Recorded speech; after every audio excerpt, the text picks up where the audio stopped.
am your host. We have a three-man group today. We're going to get into some NBA playoffs in a few minutes, but first off, we're going to jump into some NHL. So we've got, of course, as always, Ben Rasa. Ben, how you doing today? I'm good. Happy Friday, as always. Just chugging along, typical postmasters hangover, but we're hanging in. Was there golf last week? I can't remember. We'll have to Yeah, talk about I it. tried to black it out too. Trust me. It was now what a week. Obviously, it's always one to remember. That's for sure. That is definitely for sure. And we're joined by a special guest today, Chris Wassel. How you doing, Chris? I'm doing good, guys, as always. Good to have you on. Really appreciate it. You're definitely going to have to educate us a little bit on hockey this season. I know Ben and I are both big hockey fans, but both of our teams have had rough years, to put it lightly. So we've kind of, I don't know if checked out's the right word, maybe checked into the boards pretty hard by this season.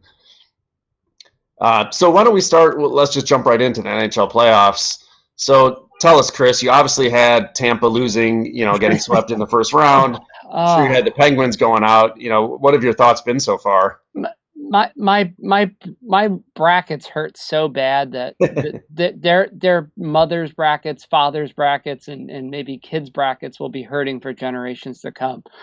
Look, no one could have expected Tampa to lose the way they did. Not only that, I think the further insult for everybody is just the fact that when you started looking down at all the breakdowns of numbers and how much Tampa was a favorite in this series, and then to see it completely fall apart all in about basically 10 minutes of game one.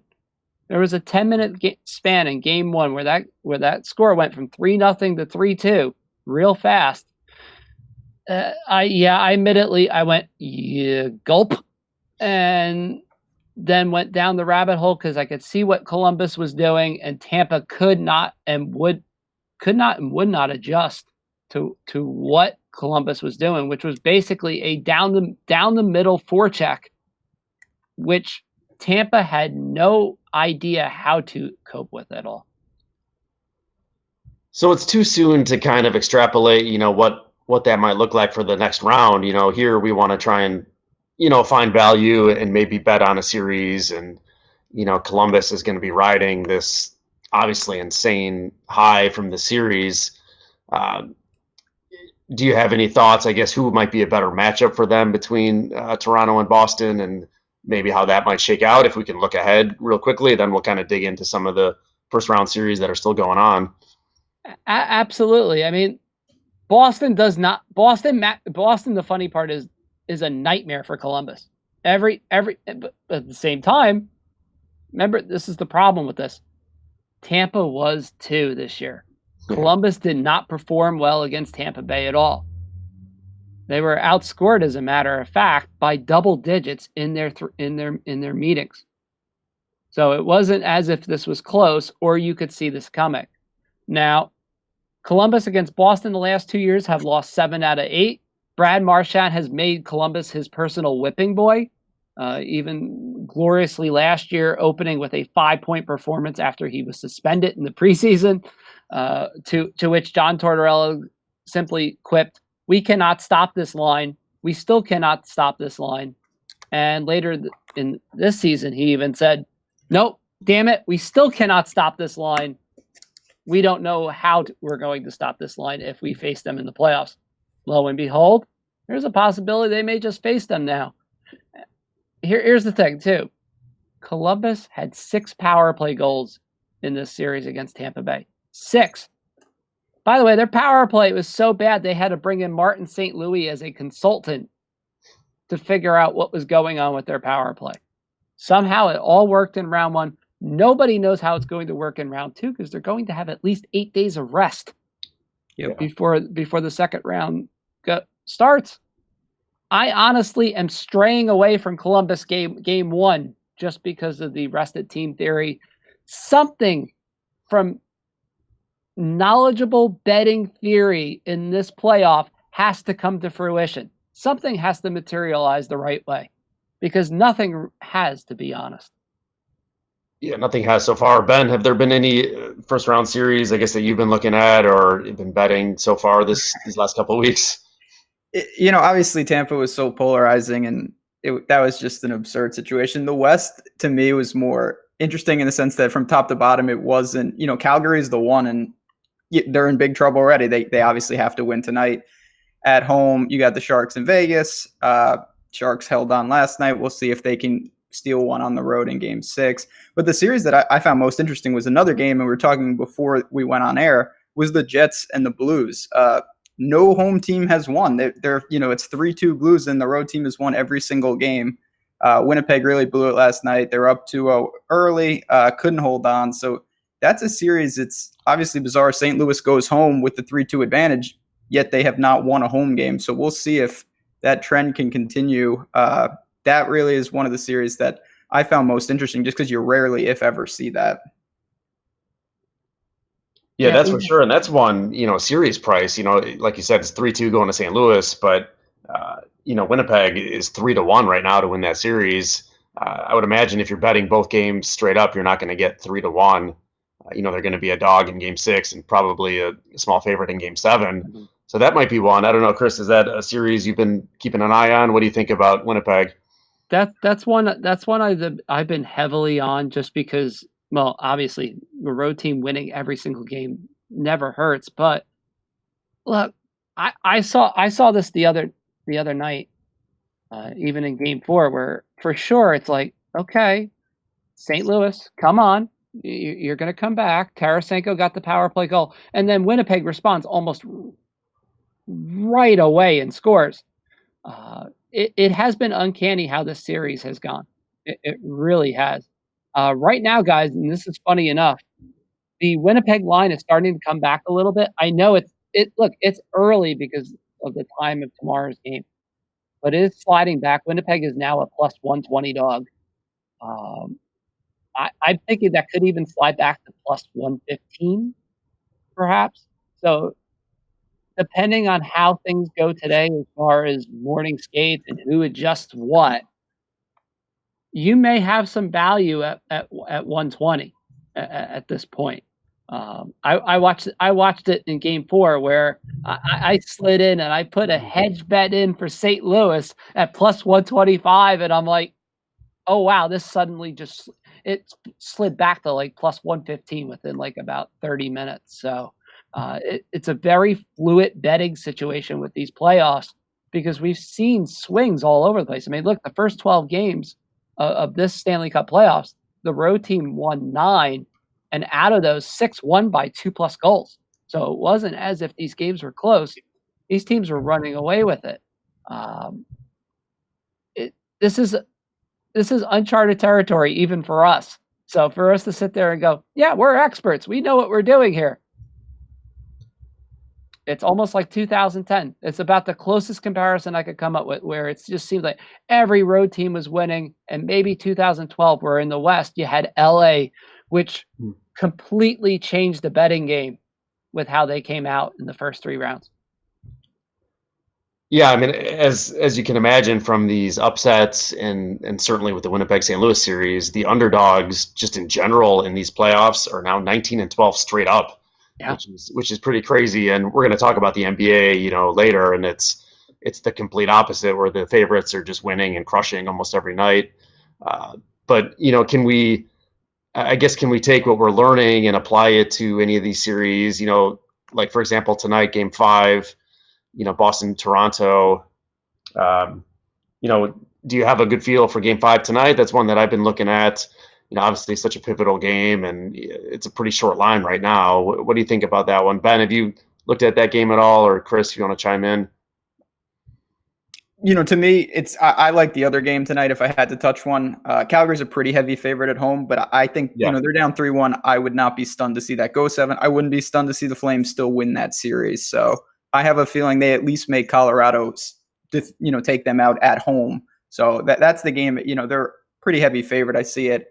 What I have right here, I think minus 180 for the Flames tonight at home, but I honestly think that they kind of respond after a bad road game in Colorado. Yeah. How about you, Chris? Yeah, Colorado was able to generate almost 110 shots in 2 games against the Flames. Now, granted, yes, one of those was into overtime and it went about 10 minutes or so before Mikko ran in and decided to hammer the door shut. But the bottom line is Colorado had 32 shots in the first 40 minutes of that game. And I'd say out of those, about a good half of those were medium or high danger scoring chances. Calgary was allowing chances all over the place. And a lot of that was due to the rarefied air. It really was. And the fact that, look, the best downhill player in hockey is not me. It's not Nikita Kucherov compared to what you may hear. It's probably Nathan McKinnon, who literally sits there and is a walking scoring chance machine every bloody opportunity he gets. I mean, you're looking at a guy that averages 5 shots a game and almost 4 or 5 scoring chances in these playoffs. It's mind-boggling how the speed of how he plays compared to what Calgary was trying to line match was completely backfired. They had a plan for him in Colorado, did not work at all. Now, can they manage to rectify that tonight?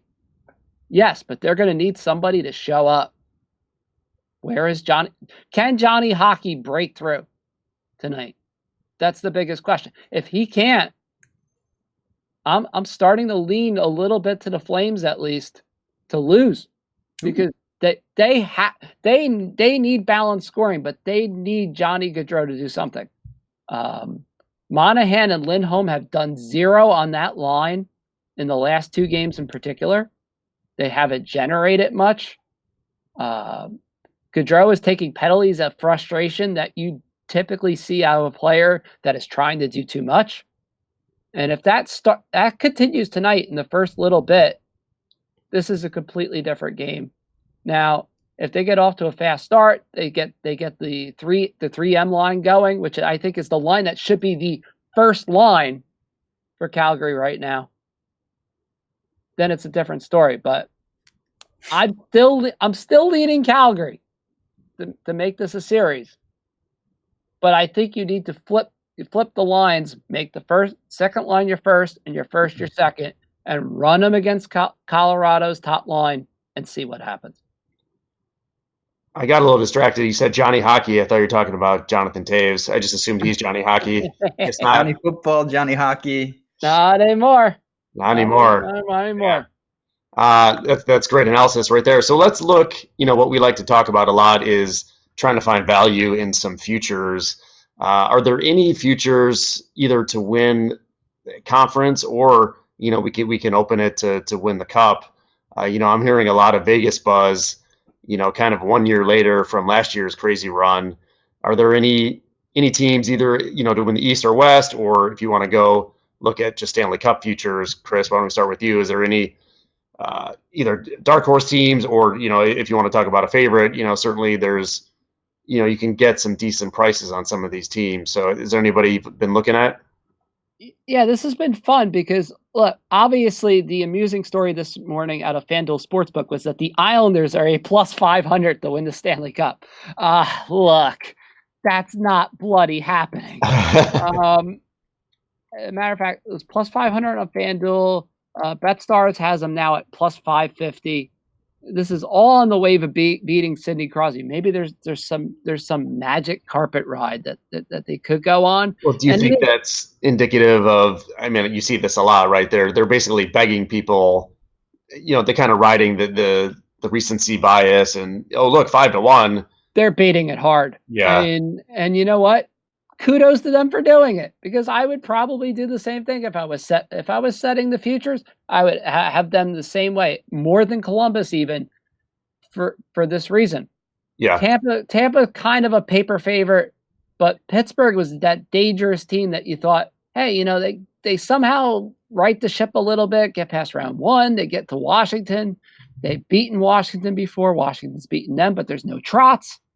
You figure, hey, they have a shot against a little bit downtrodden Washington team that is vulnerable down the middle all over the place, and that's Pittsburgh's strength. Now, that didn't happen, but there's still value out there. There's a lot of value out there, because if St. Louis somehow gets past Winnipeg, they have a road.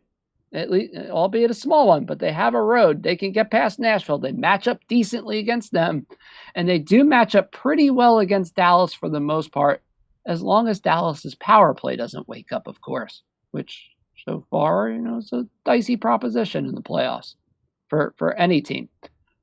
They're a good value. Washington is, even because of what's happened with the recency bias, they're a halfway decent value, around +700 to 800, depending on your site. I think BetStars had the best one this morning around 750, although FanDuel is trying to inch into that at 700. Vegas has come up because they've been sort of the cheap pick, if you will. I'm not as high on them as most are, and it's not because of how good or bad they are. It's because that number keeps bouncing upward. And when I see it bouncing upward still, it means that there's room for it to go. When the recency bias ends from the Columbus and New York Islander honeymoon, the favorite will probably be Vegas by a slight bit at this juncture. So Washington, St. Louis, probably your two teams that still have value. Winnipeg, if they somehow manage to win 2 straight, I can't see it. I still have this bizarre scenario where St. Louis wins at Game 7 in Winnipeg.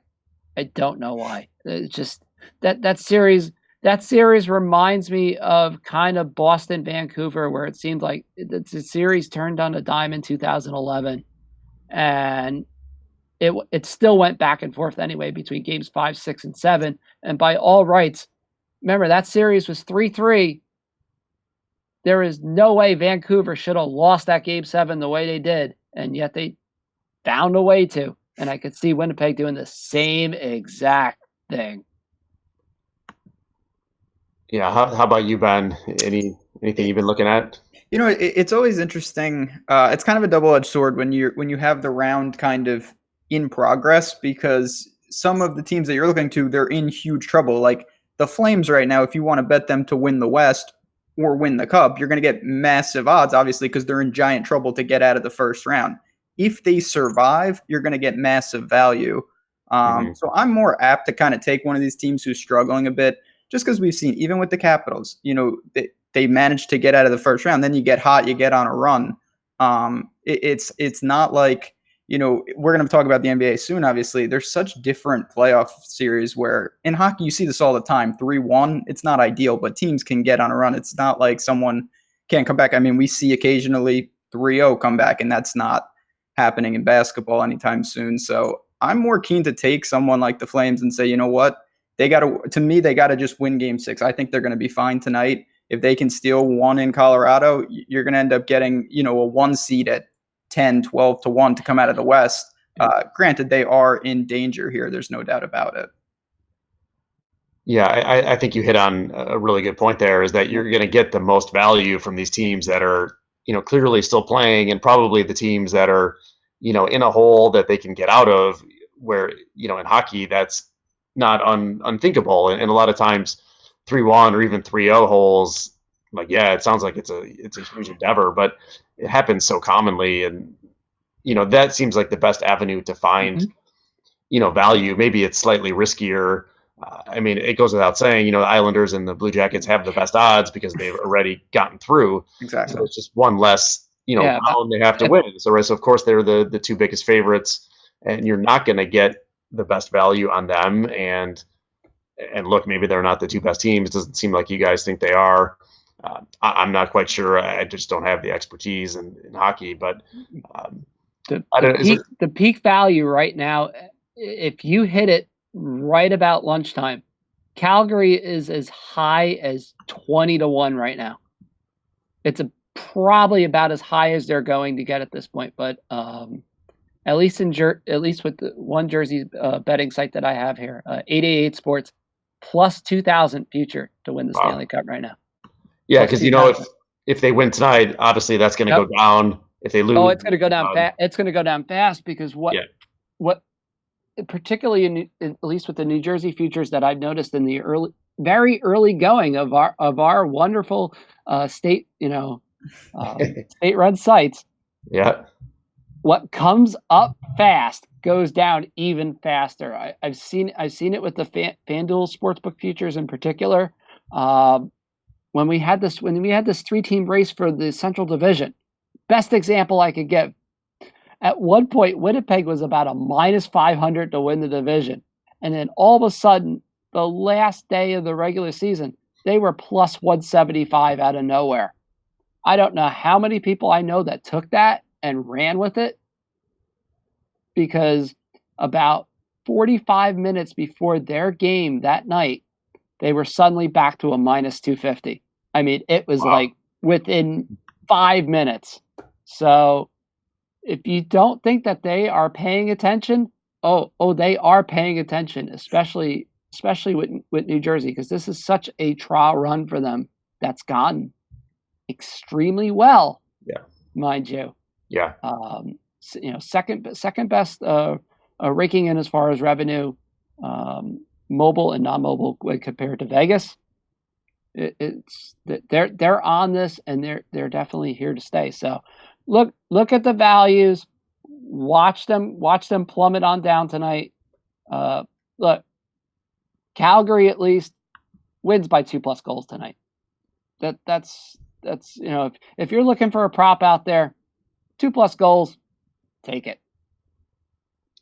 I like that. So what Chris, you're highlighting there, I think is worth noting, is just how important it is, and you kind of being in this ground zero of New Jersey gaming, but the importance of line shopping and truly, looking at all of your options.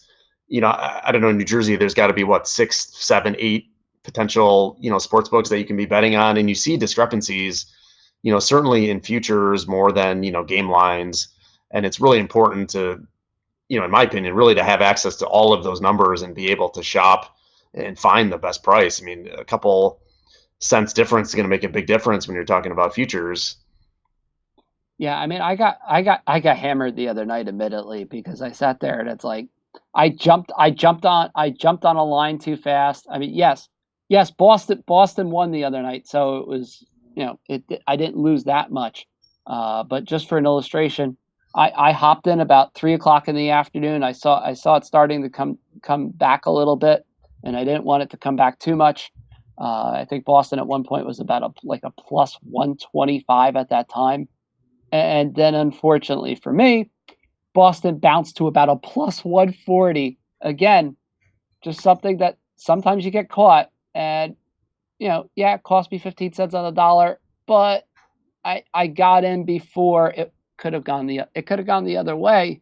Yeah. Just because if people go by the simple logic, the Boston-Toronto series has had a fairly predictable pattern throughout. Two of them. One, Tuukka Rask is going to see 30+ shots a game. He's going to see it in every single game because of the way Boston plays defense against Toronto and Toronto's speed. Two, Boston cannot play 2 straight physical games in a row. That's been the biggest problem with their early playoff run so far. They just can't sustain it, and they can't even sustain it within the games that they win. We saw it in the third period against Toronto the other night, where they were gassed. They have to time. It sounds horrible, but Bruce Cassidy and company have to time it right to win, and that's rough, especially in the playoffs. You're a team that's basically does not have the skill to match up with another team, and you're having to play that physical to win. Wow. I mean, you're basically hoping you get your thrust in and survive. And that's it. All right, so all that being said, Chris, tell who's going to win the cup. Easy pick here. Come on. Oh, I love being put on the spot here, but you know what? It's April 19th. We should know this already. I should know this already, and yet I still bloody don't. I'm going with the Vegas Golden Knights. It pains me, but they have the best second line in hockey by far and away. And when that first line is going, they're extremely tough to stop. They have a very mobile defense that can cause teams like Calgary fits, and they can play just physical enough to cause even a team like Boston, if Boston should somehow get out of the East, a immense run for their money. All right. Awesome. Well, Ben, you and I, we can talk a little bit more, as the weeks go on. Maybe Chris will have you back, but we need to get your takes now so we can document that for you and show everybody how smart you are. We're dumb, either or. Because sometimes we just don't get it right. I mean, for all the crazy picks that I've gotten right on Awesemo, there's been one or two that I've sat in there and just went, "Oh, what was I thinking?" But one of them, of course, being the ultimate classic, and I still get busted on this by Nolan even. The night I did pick the Devils against his Canucks, just the hammering that I took from him, and then somehow the Devils did win, but I picked the over instead of the under because I figured, the Canucks will score a couple goals.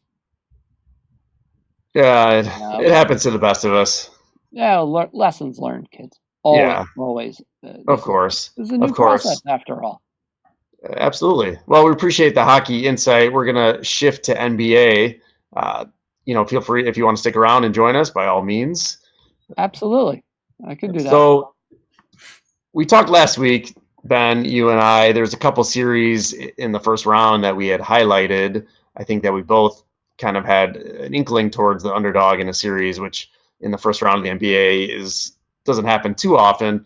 But we talked about Orlando and we talked about Portland.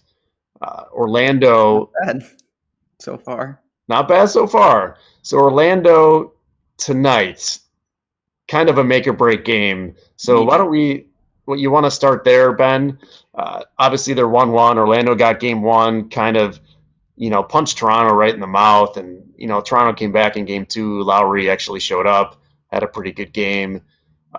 Do you see Orlando with a chance tonight?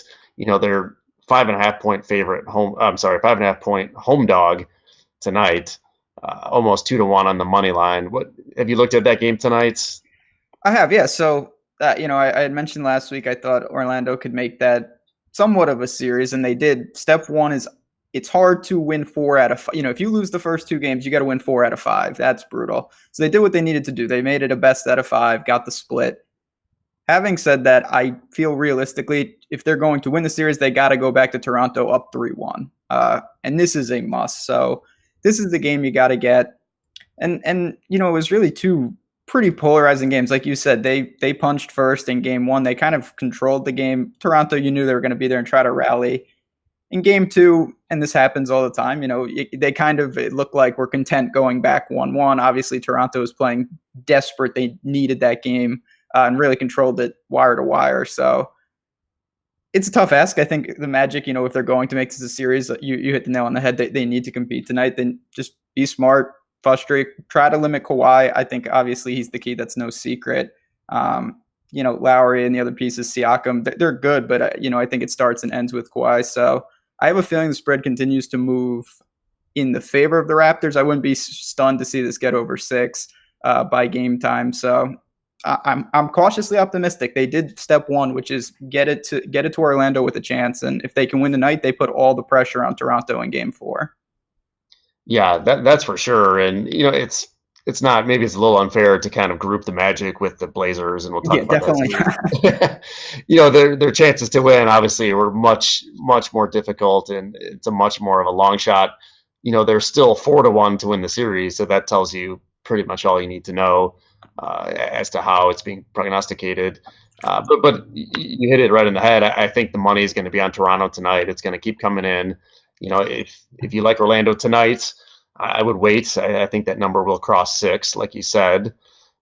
It's really, look, they match up pretty well against Toronto. It's just they need. Look, I mean, I'm not counting on DJ Augustine to win another game, but he has to play well, obviously, and they need Vucevic to get going. I think it's a game that they can control the pace against Toronto, and the total is pretty low. It's 211. They definitely want to slow it down a bit. So I kind of like Orlando tonight.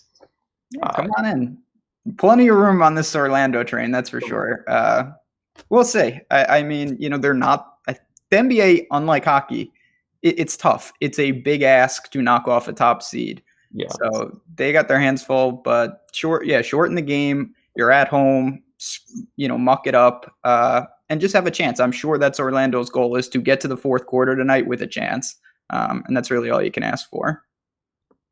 Yeah, the crazy stat that I referenced earlier, at least generally, was that so far in the playoffs, the favorites, now with hockey, I was looking at just a straight up stat, but this is against the spread.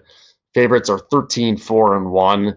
And that first Pacers Celtics game, it kind of depends where you got that number at, but basically the favorites are 13-4 against the spread, which is pretty insane that's been the case. And it doesn't bode well for the Magic, overall, but I think tonight is a good spot. They're going to get the best effort from Toronto, and if they can make it a game and hang in there, like, Toronto's going to feel the pressure. There's no doubt about it. Orlando should be playing pretty loose. Yep. Chris, you follow Toronto basketball at all? I followed enough to know that basically, look, I think Toronto, it's one of those games where it's like, literally, if they're only up by about 5 or 6 points going into the fourth quarter, they're gonna feel a little bit of heat tonight. This is a team that has not responded the greatest to pressure. They made a little bit of a rally in game one. Game two, obviously, the urgency was there, and then the urgency was nice. It's how do they follow up that urgency tonight? The tie the two playoffs together. How does team one seed, basically, who's the known favorite by a 4-1 odds? I mean, that's sizable. Come back in game three, knowing that they're basically they've got to win as well, just because they want to close the series out as fast as humanly possible. No top seed wants the series to linger, i.e., Tampa and Calgary in the NHL. And if they can get on a run tonight early, go up, say 10, first quarter, that game's over. That game is over. They go on a run early, that game is over. Orlando's not coming back. They don't. To borrow the old horse and pony show, they don't have the horses to come back from that kind of deficit, even at home. And if they do, you know what? I'm going to tip my cap to them, because it's not something that should happen. Yeah, so it sounds like, we're all interested in this game tonight. I definitely want to see, clearly it's important kind of how this game starts and what kind of, tempo and kind of feel the Magic have tonight. I really want to see Jonathan Isaac play more. He got into a little bit of foul trouble, but really didn't play as many minutes on game two. He's a guy who can really cause a lot of issues down low. Toronto, if they play Gasol, they can play bigger, but they're not very quick down low. And I think that's an advantage that Orlando can certainly press.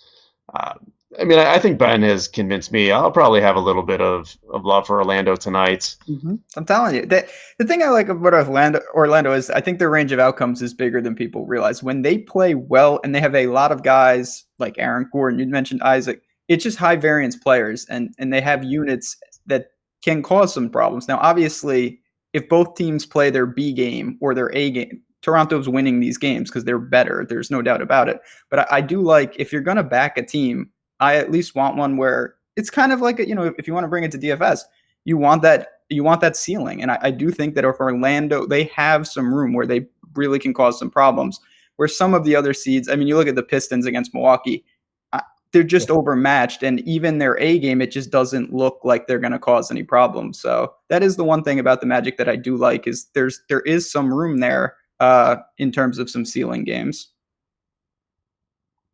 Yeah, you hit it on the head there. A team that I don't see having much of a ceiling is the Pacers. The Celtics have been able to handle so far pretty easily. It got a little hairy there in game two. They're 3-point dogs. The Celtics are tonight in Indiana. This is a game where if the Pacers are going to make a stand, it's going to be tonight. I think if the Celtics get this one, the series is going to end really quickly.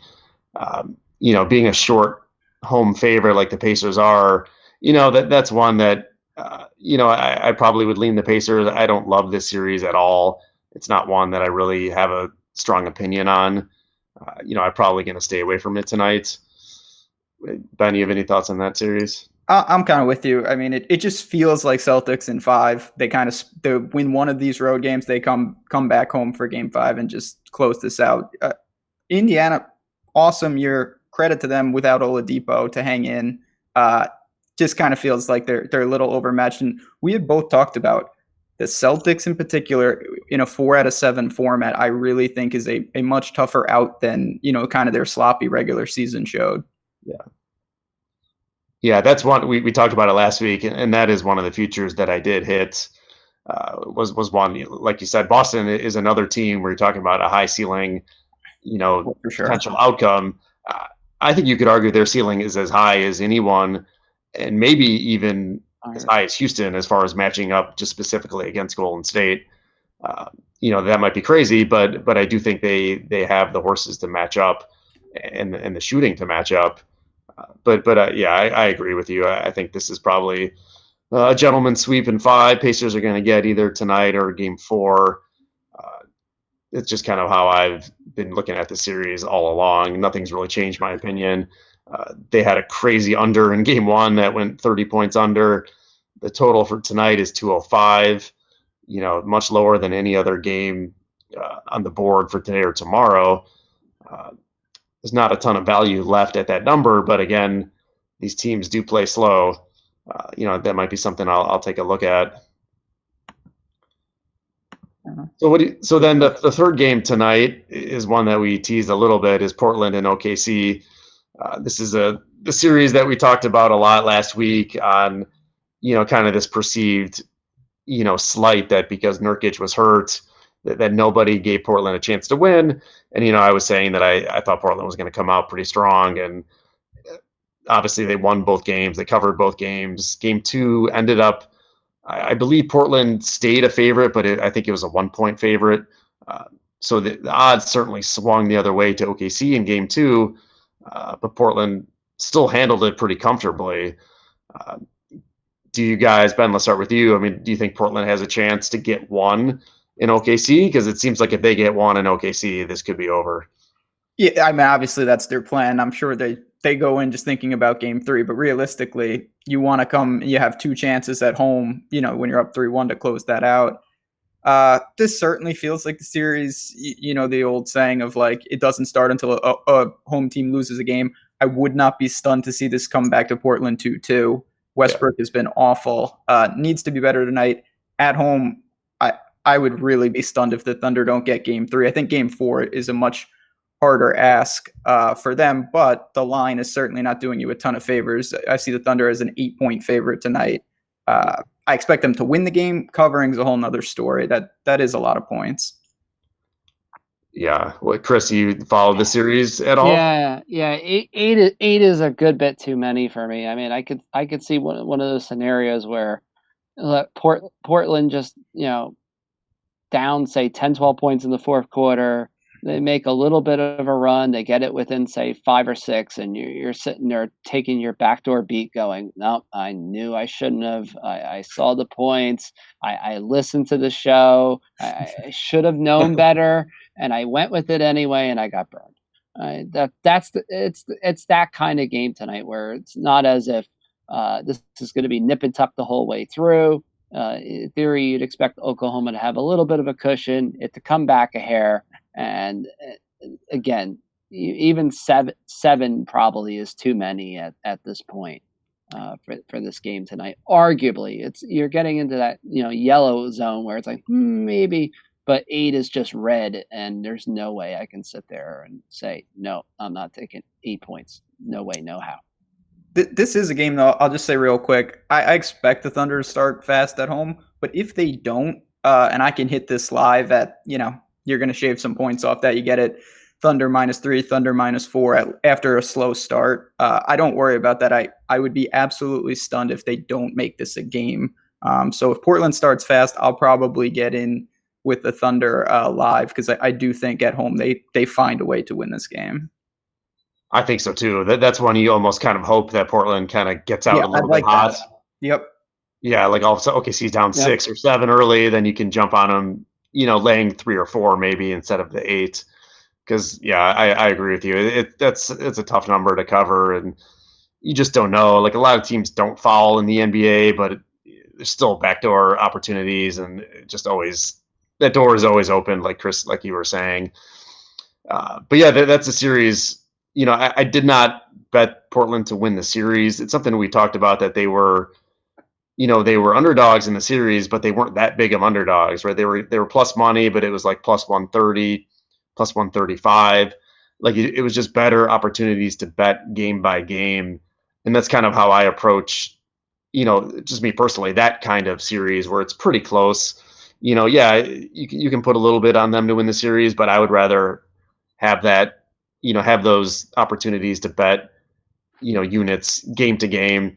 Game 2 is a perfect example where they were, I think it was minus 110, basically, essentially a money line, almost a pick 'em there to get game 2, and you're not getting that different of a price than you were for the series. So you can kind of pick and choose spots, and I think you can just make more. You can certainly make more money and have more opportunities that way.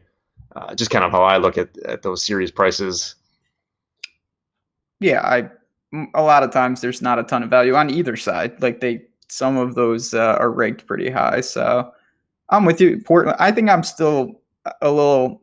I had Portland heavily last year in the playoffs to win the series, and we know how that went. They didn't even get a game Yeah. against the old Pelicans. But we've talked about, and obviously next week we'll certainly be discussing Portland and OKC. They're on the right side of the draw because the Rockets and the Warriors are on a crash course in the second round. The winner of that, it's hard to get back up, and it easily could be one of those teams that they're going to see in the Western Conference Finals. Yeah, so the other team that they would play would be the winner of Denver and San Antonio, and that's kind of the last series I wanted to look at least here in the first round while we're going through kind of game by game. But this is one that I don't think many people predicted that the Spurs would be handling, pretty convincingly. What are your thoughts on this series? The Spurs are a short favorite; they're minus 3.5 tonight. They've shown that they can handle what Denver can offer, right? They've often been doubling Jokic, making him be a facilitator, and making Denver find a second scorer, whether that's Jamal Murray, Gary Harris, Bill Barton. Like, they have options, but they're not reliable second scorers, and I think Denver's been struggling to put up points because of that reason. And obviously Popovich, this is not his first rodeo. He knows what he's doing. To the Spurs, I thought Denver was going to win this series. I don't want to say easily, but I thought relatively comfortably. Maybe it would go 6. I thought probably 5 was doable. And now I'm not sure they're even going to win the series. What do you think about this series, Ben? Yeah, I watched the game last night. And it's really one where usually I'm more apt to say, especially in the NBA kind of talent, they'll figure it out. But man, you just see the Spurs know what they're doing. They know their identity, and the Nuggets are trying to figure it out on the fly. A classic example, unlike the Celtics, of where this format is not benefiting. They seem like just a much better regular season team. They were pushing, for the 1 seed for a while there. And now you look at them and it doesn't seem like they have answers in terms of where to go if you shut down Jokic. Barton looks awful. Gary Harris, Jamal Murray saved them in game 2. So they're going to need to find some identity, or they're going to be going back to Denver down 3-1 because the Spurs are thriving. I mean, they're getting contributions. Obviously, DeMar and Aldridge are going to do the heavy lifting. But you look at Bryn Forbes, you look at White last night, who's fantastic. They are the type of team that seems they know what they want to do. They know the pace they want to play. And the entire series is being kind of dictated on the Spurs' terms. Yeah. How about you, Chris? Any thoughts on the series? Yeah, this is the kind of reality of a Greg Popovich coach team, which is always fun to watch. Just from an X's and O's standpoint, it's you have the team that kind of doesn't have a plan B versus a Greg Popovich coach team which has a plan A, B, C, D, E. I mean, they've been there so often, and particularly Popovich, that he has a solution for seemingly everything that comes at him. And in this type of series where Denver is not a top juggernaut team. Let's face it, they're just not. They're not even close. It makes it much easier for San Antonio to match up, play how they want to, dictate pace as they need to do enough to win games.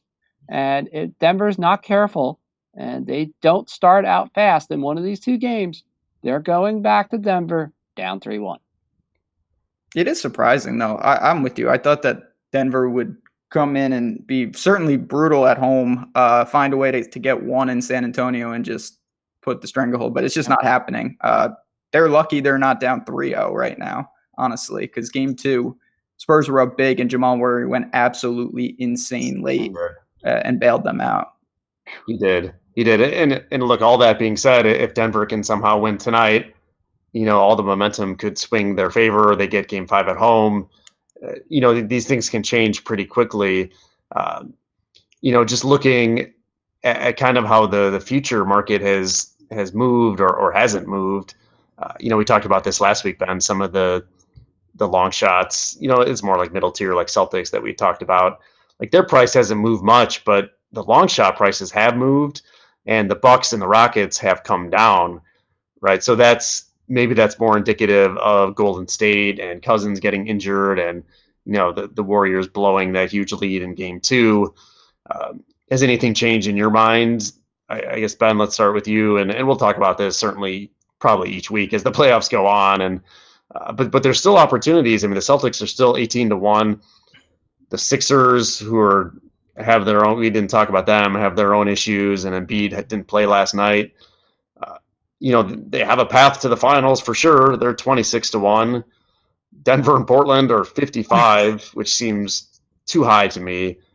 Even if you don't think they have a chance, that just seems a little bit too high right now.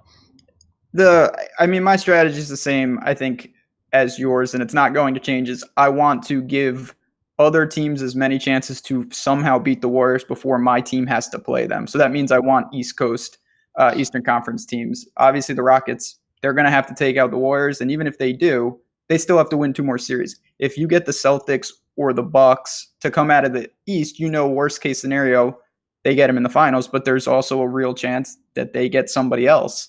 So I'm going to try to maximize that because I just think in the end, the Warriors are obviously still the clear favorite. So I'll avoid them until I ultimately have to face them. Yeah, and I think we're all kind of on the same page in that regard.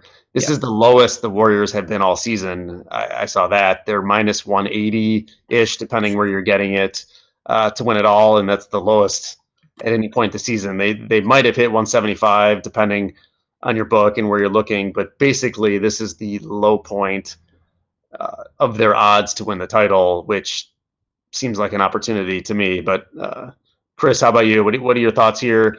Let's get your pick. It's April 19th. You should know who wins the Stanley Cup. You should know who's going to win the NBA championship. How you feeling? Look, it's the old Ric Flair analogy. You got to, in order to be the man, you've got some wrestler like makes lots my Ric Flair woo. It was a bad one. Lots of woo here, but no, you got to go to Golden State until somebody can actually punch him in the mouth 4 times and roll with it. Look, as much as I want to pick somebody else, I almost did it last year, and then like the little 6-year-old coward who got bullied in school too often, I just went back to the old reliable, and I kind of have to this year, at least until somebody shows me something more than I've seen. Yeah, we all want somebody, I think, to give them a series, and maybe that's Houston, maybe that's somebody in the East, but it's hard to bet against them right now. And look, I said I have a future on the Celtics. I feel pretty good about that, at least, that it has a fighting chance, and there's going to be opportunities to hedge that future, I hope, certainly at some point down the road. But yeah, it's just tough. It's tough to bet against the Warriors. Like, this isn't rocket science, and no, grand uncovering here. Like, that's just the reality of the NBA. Yeah, it's low variance. The Warriors, like, they're just better, and they kind of assert their will. We'll see. What I'll probably try to do with them, because I don't see much value here, is I'll hope that they lose one of the games in Oracle to to the Rockets and then just jump on them in the series, because until they are beat, I don't think it really matters what they're down. I don't see them losing. I really don't. Yeah, because we even saw that with Tampa Bay in the NHL, where literally sportsbooks were still hammering. The perfect example is Game 3, where Tampa Bay was a minus 142 on the road in Columbus, where bookies were hammering this Columbus can't win at home narrative because it burned them so often late in the season. And I kept telling people, no, something you can see it's off. This isn't like the NBA. There's something way off with this Tampa team that you can't just explain in one or two sentences. I'm writing an article for Saturday, and I'm sitting there going, it's not good. This is a team that looks beaten already. I'm taking Columbus plus 120 while I can take it and running with it. Because sure enough, Columbus did slide back in Game 3. I think they wound up closing at like a plus 112, which, I mean, yeah, it's not much of a difference, but I was able to at least maximize value. The NBA is way different. You have to sit there and go, okay, I have a 600 winning percentage, say, amongst underdogs with the NHL playoffs. I have probably close to a 666 or even higher as far as, well, actually, it's even a lot higher than that. It's probably close and pushing what, say, plus 750 at this juncture. I've got to go with the Warriors until anybody shows me something resembling a haymaker to the mouth. Yeah, it's so different. I was looking for alt lines for last night for the Warriors because I thought they were going to win by a zillion points, and they did. I couldn't find anything for like minus 20. But that might be a good bet, but of course that didn't happen. So we're certainly all on the same page, and we'll talk again in the coming weeks on where we see, if there is any value, and it's going to be during a series if somehow Golden State gets down a game. Certainly if it's Houston, we might have some opportunities there. I'm excited for that. Last thing I wanted to bring up real quickly, Ben, I know you're our resident pony expert. Have you been digging into the Derby yet? Did you follow the Arkansas Derby? Yeah. So, well, we'll see. Omaha Beach. Omaha Beach. Should have looked good finally. The way the Derby works, you accumulate points with some of these others, Florida Derby, Arkansas Derby, and a lot of the favorites have just looked awful. Omaha Beach looked good, improbable. So we'll see. A lot's going to change. It unlike the last couple years, there's not like, oh, this horse is going to be a heavy favorite. It looks like there's 3 or 4 horses that are kind of winner probably comes out of that bunch, but we'll be talking for sure. Omaha Beach is certainly looked really impressive. That's the horse that I like right now, but we'll be digging in because it's only a couple weeks away. I cannot wait. Yeah, I think that's my pick right now. Granted, we're a few weeks out, and I didn't even tell you I was going to bring that up. That just shows you your level of expertise. He's on it. I love the horse. My parents are in Saratoga as we speak. Not that the track is open, but they love it up there. Grew up up there, so love the ponies. It's a great time of the year for horse racing, and we will be covering it for sure. Yeah, I'm looking forward to it. There's certainly a lot of people out there who, when the Triple Crown comes around, they want to get their wagers in and have a little fun. And it's that's what we're here for. We're here to help facilitate those endeavors, right? Absolutely.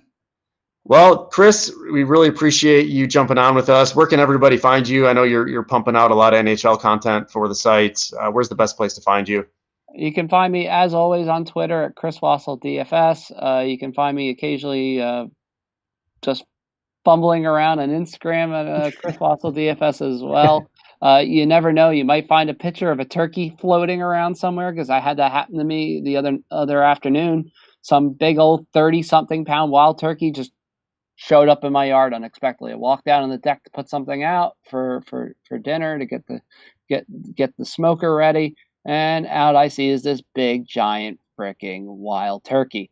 Now, to be fair, I do a fantasy hockey column called the Fantasy Hockey Turkeys every week during the playoffs. And I'm thinking to myself, I just published the article a few hours ago, and I'm going, this is an omen. a serious omen. So that, of course, was the night that Tampa and Pittsburgh both got swept. I'm just saying. So if this happens again, I know, it's like maybe I should bet.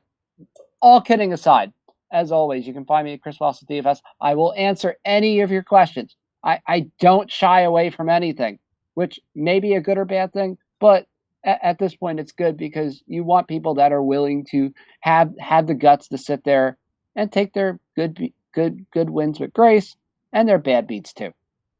Yeah, for sure. So you're staying on brand with your turkeys. Sounds good. Ben, any final thoughts? What do you have going on this weekend? Any sweats you're looking at right now? No, we'll see. I mean, obviously the Heritage is underway with the golf. Probably dabble in some weekend golf. We'll see what's what. Obviously, you can always find me on Twitter at the site. And I will be, like I said, getting ready for Kentucky Derby Day. So as always, you can always find something. Even in the down times of the year, there's plenty to go around. Yeah, a lot of people say this is the dead time, or maybe we're through that time now. But there's so much going on. Last week, I mean, I basically buried the lead. We didn't even talk about Tiger. Maybe we're the only show in history that didn't actually, spend 30 minutes going through Tiger's win. But yeah, so much to talk about, so much to wager on. I think it's an exciting time for sure. Well, thanks, guys. Appreciate it. And we'll be back next week, and we'll go through some more. Certainly NBA and NHL. We'll probably hit on some ponies. We'll talk golf. We'll hit it all. Boom. Excellent. All right, guys. Thanks a lot. Have a good weekend. Take care. Take care.